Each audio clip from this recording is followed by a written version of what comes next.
হাসান ভাই একটা জিনিস ফলো করবেন, হ্যাঁ বিয়ে বাড়িতে আপনি যখন মেয়েও দেখবেন তখন তাকে ফায়ার বেঁধে আর হাতের কবজি নিয়ে এই কবজি নিয়ে ফলো করবেন, হুম মুখটা ফলো করবেন না। কারণ চিক চিক করে বালি কবু নাই কাদা, তাই তো বলি বিয়ে বাড়িতে কালো কালো মেয়েগুলো এত কেন সাদা। হ্যাঁ। এর অর্থ হচ্ছে তারা আন্টি হয়ে ঢোকে আর আপু হয়ে বাইরে হয়। বিউটি পার্লার তুমি মহান, আপুদেরকে দিয়েছো আন্টির মতো সম্মান, বুঝলি? মানে মহিলা গ্যারেজ বিউটি পার্লার মানে হচ্ছে মহিলা গ্যারেজ। এখানে আপু হয়ে আন্টি হয়ে ঢুকবো আর আপু হয়ে বাইরে ঢুকবো। বিসমিল্লাহ।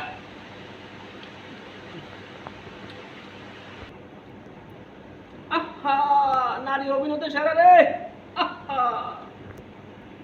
মা যদি বাইরে তো করতে হুত জুগাড় আড়ে বানা খা তরকারি জলদি কত কথা।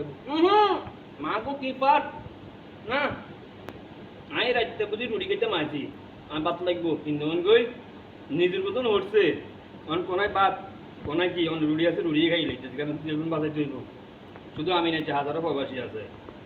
আর শুধু চিন্তা আরে মা ওই কোচিন দে কিন্তু এই তো খাইতে পারি না, অনেক কথা রাখছি না কিন্তু খাইতে পারি।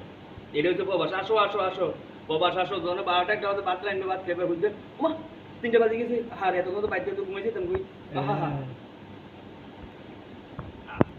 ভাই যারা এই ভিডিও দেখতেছেন দেখবেন, সবাই লাইক কমেন্ট শেয়ার করবেন, কারণ আমরা প্রবাসীরা হেল্প করতে হইব। সবাই সবাই মজা দিবেন, সহযোগ করবেন। আল্লাহ হাফেজ, ভালো থাকবেন।